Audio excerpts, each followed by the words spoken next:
what specific can you give us are the Yeah. benefits of working with black male educators, bro? Yeah, that's so good. I'm sorry. I keep on like leading and stuff like that in my No, seat. that's I'm just like fine. taking it all No, in and be stuff. comfortable, man.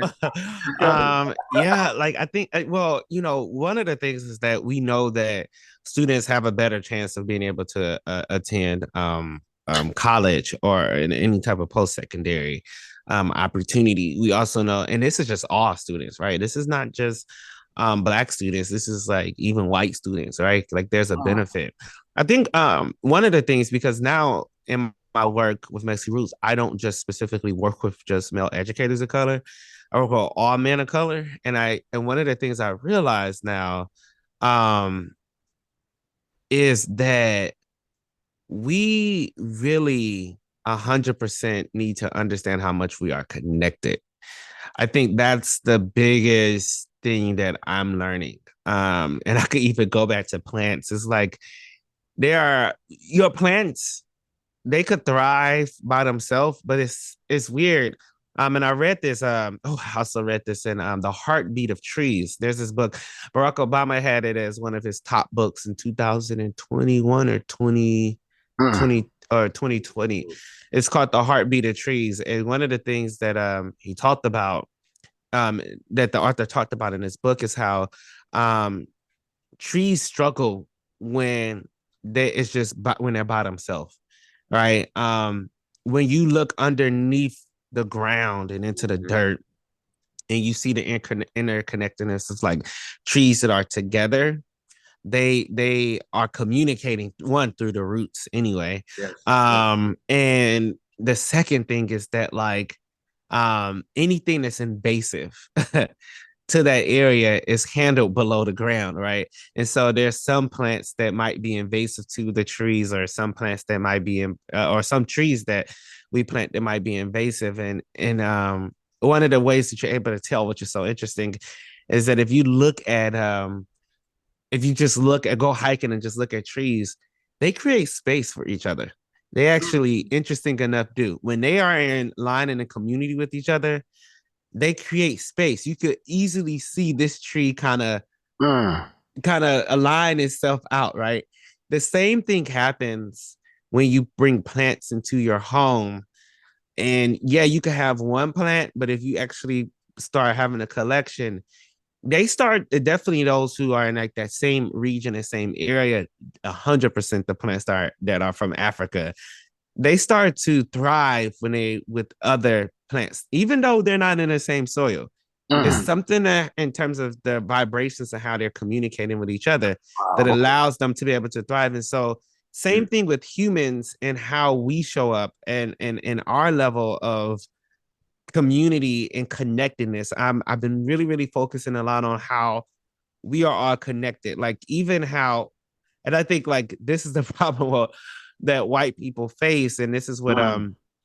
even what James Baldwin was talking about, is that like the only, I think like as black people, I think here's the interesting thing about like even when it comes to coaching and going into that, is that one of the things about mindfulness leadership coaching, I'm gonna go back into what James Baldwin said, but one of the things about mindfulness leadership coaching is that we're able to also tell our story, right? In traditional coaching, ICF coaching, when you get your ICF certificate, um, typically as a coach, you're supposed to not tell your story and not share.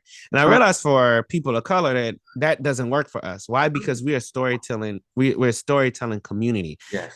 You see that in Indian culture. You see that in Native American culture. You see that in Southeast Asian culture. Mm. You see that in Black culture. You see that everywhere, right? Mhm. Except for white culture. Whereas, and I specifically say white culture. I'm specifically saying white culture Okay. because you see it in Italian culture, you see Mm. it in Poland culture, you see it in Greek culture, right? And Mm. so the funny thing is when what James Baldwin said was that one way to end racism is when white people could stop saying that they white and actually go back to the groups that they actually belong Mm. to, because the only reason that Oh, they wow. the Okay. only time that these groups agreed upon things, right? Because even in the white community not even gelling, right? So they Mm. don't even know how to mesh with the rest of us that is coming together, because they don't even know how to come together. The only the only reason the only thing that they came together on, the Polish and Italian and Greek and British came together, is the name white. And the only thing that and white was just to only say that I'm not black. And so the term white is literally just to say that I belong here and I'm not black, right? And it's a term used to make sure that you're, in a sense, like make sure that you're against, people of color. That's the only reason. That's the only way that they came together. So when James Baldwin broke that down, I was like, wow, that makes sense. So when you start hearing white people say, "Oh, I'm Italian," or "I'm Poland," or "I'm Greek," then they have to face the inner battles of when this group of white folks, when it gets this group of white folks, and how do we come together, right? Like, how do we act? Like, how do Jewish people actually come together, and and that's the thing, it's like we all are continuing to see how we are all connected. And the only time that white people came together, non-POC people came together, is when they agreed upon the term white. That's the only time they came together. But for the rest of us, we're like, oh yeah, let's see how we could help, how we could support, how we could do these type of things. You know what I mean? Because we understand, right? And I think that's the beautiness of like education and like this work now. When I see Black male teachers more specifically, is this idea of connectedness, this link that was missing that could bring people together. I see Black men who educators who are working actually in majority white private schools and changing up the game in those schools, right? And that matters too. All of these things matter because of our level of connectedness, that vibration that we feel in the soles of our feet that is going unheard. And I think that is what's messing us all up. It's missing that connectedness of what you're seeing. All of these was it 29 mass shootings, and we're on day X, you know what I mean, in January, you know what I mean, like more mass shootings than how many days that we had in 2023 already, right? And that's that. I'm not saying, well, I am saying this, that is that idea that we're not connected. And what I mean by that is that's that is the sole thing, is that we're not connected, because we're not connected where healthcare is talking to housing, and housing is talking to education, and education is talking to policy and politics. That is the connectedness that we need. It's not solely on just one thing. It's not just so we all have to play our part and making and coming together. And that is going to be very difficult. That's going to be very hard, and we're going to need a lot of people. And the thing is, we're going to need a lot of stories, and you have to first start with your story. And it's simple. It's honestly really simple. It starts honestly with just one by one. How can we continue to tell our story?